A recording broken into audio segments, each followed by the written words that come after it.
అన్నారు. అంటే అందరూ కూడా నన్ను కుటుంబ సభ్యుడిగా చూస్తారు.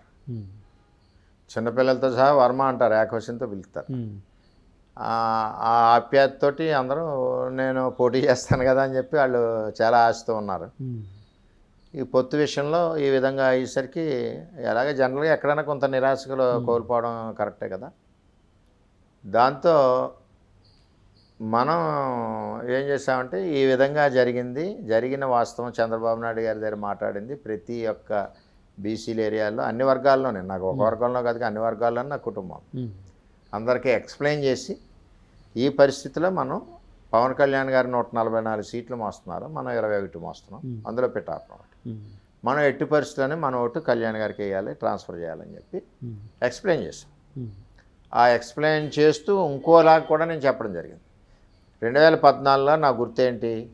ఉంగరం అండి, అంటే ఇండిపెండెంట్గా రెబల్ అభ్యర్థిగా. ఇప్పుడు నా గుర్తు గ్లాస్. ఓకే, ఓటు వేయండి, మీకు ఇవన్నీ ఎందుకు, వాళ్ళ పేర్లు ఈ పేరు ఎవరి పేర్లు అక్కర్లేదు, గ్లాస్ కొట్టండి. మళ్ళీ వర్మ మీకు అందుబాటులో ఉంటాడు. కళ్యాణ్ గారు కూడా చాలా మంచి వ్యక్తి, మనకు కూడా డెవలప్మెంట్ యాక్టివిటీ కూడా సహాయ సహకారాలు ఉంటాయి. చంద్రబాబు నాయుడు గారు ముఖ్యమంత్రి అవుతాడు, మనం గ్లాస్కు ఓటేస్తే అని ఈ విధంగా ఎడ్యుకేట్ చేసి ఈ ఎడ్యుకేట్ చేయడంలో చాలా ప్రెజర్ బిల్డప్ అయింది, నాకు ఇబ్బంది కూడా కలిగింది. అయినా అనే వరకు వదలలేదండి. మీటింగ్ అరగంటల ఈ మీటింగ్ గంట అయినా ఉన్నాయి, 2 గంటలైనా ఉన్నాయి, 3 గంటలైనా ఉన్నాయి. ఆ విధంగా మనం ఓటు ట్రాన్స్ఫర్ని చేసుకుంటావచ్చు. సార్, చంద్రబాబు గారి దగ్గర నుంచి మీకు ఎమ్మెల్సీ హామీ అనేది మాట అయితే మీకు వచ్చింది, అంటే ఒక హామీ వచ్చింది. అట్లాగే పవన్ కళ్యాణ్ గారి దగ్గర నుంచి ఏమైనా హామీ ఏమైనా వచ్చిందా? ఆయన కూడా చాలా నీతి నిజాయితీ వాస్తవాన్ని ఒప్పుకునే మనిషి అండి, ముక్కుసూటిగా మాట్లాడే మనిషి. ఆయన సపోర్ట్ ఎప్పుడు నాకు ఉంటుంది, అందులో తేడా లేదు. చాలా మీటింగ్లో చెప్పారు ఆయన. అంచేత అంటే మనం కూడా నిష్కల్మషంగా నిస్వార్థంగా కసితో అత్యధిక మెజారిటీ రావడానికి నేను, నా భార్య, నా కొడుకు అందరం కలిసి పనిచేస్తాం. నా తెలుగుదేశం పార్టీ కుటుంబం. ఎవడు ఎన్ని కుక్కలు మురిగినా మాకు సంబంధం లేదు. కానీ మీరు ఇందాక ఏదో ప్రశ్న వేశారు వైసీపీ వాళ్ళు అన్నారని, నేను పట్టించుకోను. నా మనస్సాక్షి ఎలా ఉందో అలాగే వెళ్తాను, అది ఆయనకి తెలుసు. అంచేత ఎవరు పవన్ కళ్యాణ్ గారు అవనని, చంద్రబాబు నాయుడు గారు అవనని, నేను ఎక్కడ ఉపయోగపడతాను అన్నది వాళ్ళు ఆలోచన చేసుకున్నప్పుడు అక్కడ నేను పనిచేస్తాను. సార్, కొంతమంది ఈ మధ్య ఒక క్వశ్చన్ అయితే చాలా ఎక్కువగా రైజ్ చేశారండి. పవన్ కళ్యాణ్ గారు ఒక గొప్ప కథానాయకుడు, అలాగే ఒక అద్భుతమైన జనాకర్షణ ఉన్న నాయకుడు. ఆయన కోసం చిన్న చిన్న టీవీ ఆర్టిస్టులు ఇలాంటి వాళ్ళు వచ్చి ప్రచారం చేయాల్సిన అవసరం ఏముంది? అంటే ఒక ఓటమి భయం మొదలవడం వలన దాంతోనే టీవీ ఆర్టిస్టులు కావచ్చు, జబర్దస్త్ ఆర్టిస్టులు కావచ్చు, ఇలాంటి వాళ్ళు వచ్చి పవన్ గారికి సపోర్ట్ చేయమని, ఓటేయమని ప్రచారం చేశారు అని చెప్పి వైసీపీ వాళ్ళు కానీ కొంతమంది ప్రజలు కూడా అనుకున్న సందర్భాలు ఉన్నాయండి. అలాంటిది ఏమైనా ఎలా ఉంటుందంటే, ఒక సీనియర్ సెలబ్రిటీ సినిమా యాక్టర్ అవడం వలన ఆయన దగ్గర పెరిగిన టీం చాలా ఉంటుంది. ఆయన కనుసైగతో, ఆయన మాటతో, ఇప్పుడు ఆయన ఎవరో భుజం మీద చేసేయడం కూడా ఆర్టిస్ట్ని ఒక 10 మంది పెట్టుకుంటారు.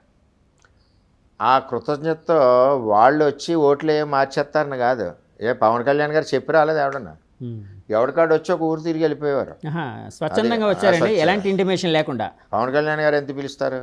ఎవరిని పిల్లలేదు, ఆయన రమ్మలేదు, ఎవరికాడు వచ్చి వెళ్ళిపోయారు, ఒక ఊరు తిరిగేసి వెళ్ళిపోయారు. ఆయన కూడా అడిగిన మాట లేదు, ఆయన వెళ్ళి కలిసిన వాస్తవం కూడా లేదు. అంటే ఏదో నేను వచ్చాను, నేను ఆయనకి కనపడాలి, నా ఫోటో ఆయనకి చూపించాలి, నేను పనిచేసాను చెప్పాలన్న ఆలోచనతో ఎవరు రాలేదు. వాళ్ళ మనస్తృప్తికి వచ్చి మా యాక్టర్గా, వాళ్ళ దృష్టిలో యాక్టర్ అంటారు, మేము నాయకుడు అంటాం, గెలవాలన్న ఆలోచనతో వాళ్ళు వచ్చి ఒకసారి సరదాగా చూసుకుని వెళ్ళారు. అది సార్. ఇప్పుడు యాక్చువల్గా వంగగీత గారు ఒక మాట అన్నారు. అంటే అప్పట్లో చిరంజీవి గారు ఒక వీడియో రిలీజ్ చేశారు, వీడియో బైట్. మా తమ్ముడిని, అంటే మా తమ్ముడు సొసైటీ కోసం లేకపోతే ఎంతో సాక్రిఫైస్ చేశాడు, అలాంటి మంచి వ్యక్తి రాజకీయాల్లో లేకపోతే శాసనసభలో ఒక ప్రాతినిధ్యం వహిస్తే చాలా బాగుంటుంది, సో అతన్ని గెలిపించండి అని చెప్పి లాస్ట్లో, అంటే చిరంజీవి గారు చాలాసార్లు ఇక్కడికి వస్తారు అని అనుకున్నారు. అంటే చాలామంది అప్పుడైతే వార్తలు అయితే వచ్చాయి, చిరంజీవి గారు పవన్ కళ్యాణ్ గారికి సపోర్ట్ చేయడానికి పిఠాపురం రాబోతున్నారని. కానీ అదైతే జరగలేదు. కానీ ఒక వీడియో బయట అయితే రిలీజ్ చేశారు ఆయన. అప్పట్లో వంగగీత గారు కూడా ఒక మాట అన్నారు, పవన్ కళ్యాణ్ గారు చిరంజీవి గారికి తమ్ముడు ఎలాగైతే తమ్ముడు ఎలాగవుతాడో నేను చెల్లిని అవుతాను, ఎందుకంటే నేను ప్రజారాజ్యం నుంచి వచ్చిన నాయకురాల్ని, ఆయన ఆశీస్సులు పవన్ గారికి కూడా నా మీద ఇంకా ఎక్కువ ఉన్నాయి ఇలాగని అన్నారు. సో అంటే చిరంజీవి గారి ఆశీస్సులు వంగగీత గారి మీద కూడా ఉన్నాయా సార్? ఉండుంటాయా? అవి ఆశీస్సులు కావాలనుకున్నప్పుడు ప్రజారాజ్యం నుంచి వెంటనే మరి జనసేనకి వెళ్ళాలి కదా. ఊరని పార్టీలు తిరిగి నేను మాకు అన్నగారు మాకు తమ్ముడు అంటే ప్రజలేమో హర్షించరా, ఏదో ఓట్లు సానుభూతి పొందామని ఆలోచన తప్పితే వేరేది లేదు. నీ క్యారెక్టర్ కరెక్ట్గా ఉండి ఏ పార్టీ మారకుండా ఉండి కంటిన్యూటీ ఉండి లేకపోతే గ్యాప్లో ఉండి ఖాళీగా ఉండి పవన్ కళ్యాణ్ గారు పార్టీ పెట్టినప్పుడు వెళ్ళి జాయిన్ అవ్వాలి వంగగీత. అప్పుడు ఆవిడ ఇంకో మాట కూడా అన్నారండి, నాకు వ్యతిరేకంగా 100 మంది వచ్చినా నా వెనకతల జగన్ అనే ఒక శక్తి ఉంది అని. శక్తి జైల్లో ఉంటుంది కదా, అంతే సార్. ఇంకా ఫైనల్గా అడుగుతున్నాను, అంటే చాలామంది ఇప్పుడు రాజకీయ అంటే జ్యోతిష్యులు చాలామంది చెప్తారు, మీరు జ్యోతిష్యులు కాదు కానీ ఒక నాయకులుగా అడుగుతున్నాను. అంటే చాలామంది అంటూ ఉన్నారు తర్వాత చంద్రబాబు గారి లైఫ్ ఇలా ఉండబోతుంది, జగన్ గారి లైఫ్ ఇలా ఉండబోతుంది, వాళ్ళ భవిష్యత్తు ఇలా ఉండబోతుంది ఇలా అని. ఒక సీనియర్ నాయకుడిగా మిమ్మల్ని అడుగుతున్నాను, చంద్రబాబు గారి భవిష్యత్తు ఎలా ఉండబోతుంది, జగన్ గారి భవిష్యత్తు ఎలా ఉండబోతుంది? చంద్రబాబు నాయుడు గారి భవిష్యత్తు ముఖ్యమంత్రి, జగన్ గారి భవిష్యత్తు ప్రతిపక్ష నాయకుడు. రేపు మళ్ళీ బెయిల్ తగ్గిపోతే చర్లపల్లి జైలు, అంతే. ఓకే. సో చంద్రబాబు గారు అంటే మీరేమనుకుంటున్నారు సార్, చంద్రబాబు గారు ఇంకెంతకాలం అంటే ముఖ్యమంత్రిగా ఉంటే బాగుంటుందని అనుకుంటున్నారు? నేను అనుకోవడం ఏంది, ప్రజలు అనుకోవాలి కదా. మేము పార్టీ లీడర్గా మాకు ఎప్పుడు అయినా ఉండాలని అనుకుంటాం. ప్రజా నిర్ణయం ప్రకారం నడుస్తుంది ముందుకి. ప్రజలు ఇప్పుడు ఆయన పాలన కోరుకున్నారు. ఆ మధ్య జూనియర్ ఎన్టీఆర్ ఫ్యాక్టర్ కూడా తీసుకుని వచ్చారు. జూనియర్ ఎన్టీఆర్ గారు టీడీపీ పార్టీకి చాలా దూరంగా జరిగారు, సో ఇలా అని చెప్పి ఎలక్షన్ ముందు కొంతమంది తీసుకుని వచ్చారు. సో ఆయన అంటే ఆయన అభిమానులు వాళ్ళు టీడీపీ పార్టీకి ఏమైనా వ్యతిరేకంగా చేశారా? అట్లాగే జూనియర్ ఎన్టీఆర్ గారు అవనండి ఇంకొకరు అవనండి ఎవరైనా తెలుగుదేశం పార్టీ స్వాగతిస్తుంది. నిరంతరం పార్టీకి 24 గంటలు కష్టపడతానంటే ఎవరినన్నా స్వాగతిస్తుంది. కష్టపడినోడికి గుర్తింపు ఉంటుంది, అంతే లాజిక్. అంటే ఆయన ఫుల్ ప్లెడ్జ్డ్గా రాజకీయాల్లోకి వస్తే అప్పుడు నేనున్నానండి, నేను ఊరంతా వ్యాపారాలు చేసుకుని ఏదో నెలకోసారి ఆయ అంటానంటే తప్పదు కదా. నా యొక్క శక్తి పార్టీకి దారిపోయాలి. దారిపోస్తే పార్టీ ఆటోమేటిక్ గుర్తిస్తుంది. ఈవేళ లోకేష్ గారు దారిపోసారు, గుర్తిస్తుంది. లేకపోతే ఆయన ఇక్కడ లోకేష్ ఇక్కడ రావాల్సిన పని ఉంది, శుభ్రంగా యూఎస్లో హాయిగా ఉండొచ్చు కదా అని. నిరంతరం పార్టీకి పనిచేస్తున్నారు, రాత్రి పగలు కష్టపడి పనిచేస్తున్నాడు, పార్టీ గుర్తించింది. లోకేష్ గారు చంద్రబాబు నాయుడు గారు అబ్బాయిని గుర్తించలేదు, పార్టీలో ఒక కార్యకర్తగా గుర్తించి అంచెలంచెలుగా ఆయన పైకి వెళ్ళారు. ఆయన పార్టీకి ఆ విధమైన సేవ చేశారు. సార్ జూనియర్ ఎన్టీఆర్ గారు సినిమాలన్నీ మానుకొని ఒకవేళ టీడీపీ పార్టీలోకి వస్తే పని చేద్దామని లోకేష్ గారి స్థాయిలో నిలబెడతారా సార్? స్థాయి రావడం ఎవరికి స్థాయి ఉండదండి. మన యొక్క వర్కింగ్ ప్రోగ్రెస్ని బట్టి స్థాయి నిర్ణయిస్తారు. ఎవరెవరో వచ్చేస్తే స్థాయిలు ఇచ్చేసి పైన కూర్చోబెట్టి మా మీద పెట్టమంటే కుదరదు కదా.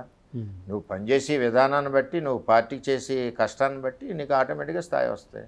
ఇప్పుడు నేను ఎమ్మెల్యే అవుతాను అనుకున్నానా, నేను పార్టీ కష్టపడ్డాను కాబట్టి నాకు ఎమ్మెల్యే స్థాయి ఇచ్చాను. Thank you sir, thank you very much. చాలా విషయాలు మాతో పంచుకున్నారు, చాలా మీ అమూల్యమైన సమయాన్ని కేటాయించారు. అలాగే మీరు కోరుకున్నట్టు పిఠాపురం డెవలప్ అవ్వాలని మేము కూడా మనస్ఫూర్తిగా కోరుకుంటున్నామండి. వ్యూస్ చూసారు కదండి, ఇది పిఠాపురం ఎక్స్ఎమ్మెల్యే వర్మ గారి అంతరంగం. సో ఆయన మనతో చాలా విషయాలు పంచుకున్నారు. అలాగే పిఠాపురం అనేది పక్కాగా ఒక అద్భుతమైన రోల్ మోడల్ నియోజకవర్గంగా కాబోతుంది అని చెప్తూ ఉన్నారు. పవన్ కళ్యాణ్ గారితో తన మైత్రి బంధాన్ని కూడా ఆయన చెప్పుకొస్తూ ఆయన ఒక మంచి నాయకుడు, చంద్రబాబు గారు ఎలాంటి ఒక దార్శనికుడో పవన్ కళ్యాణ్ గారు అంతే మంచి వ్యక్తి, అంతే మంచి నాయకుడు అని చెప్తూ ఉన్నారండి. ఈ ఇంటర్వ్యూ మీకు నచ్చితే మా ఛానల్ లైక్ చేయండి, కామెంట్ చేయండి, షేర్ చేయండి, సబ్స్క్రైబ్ చేయండి. Thank you very much. Signing off మీ జగదీష్. Bye bye.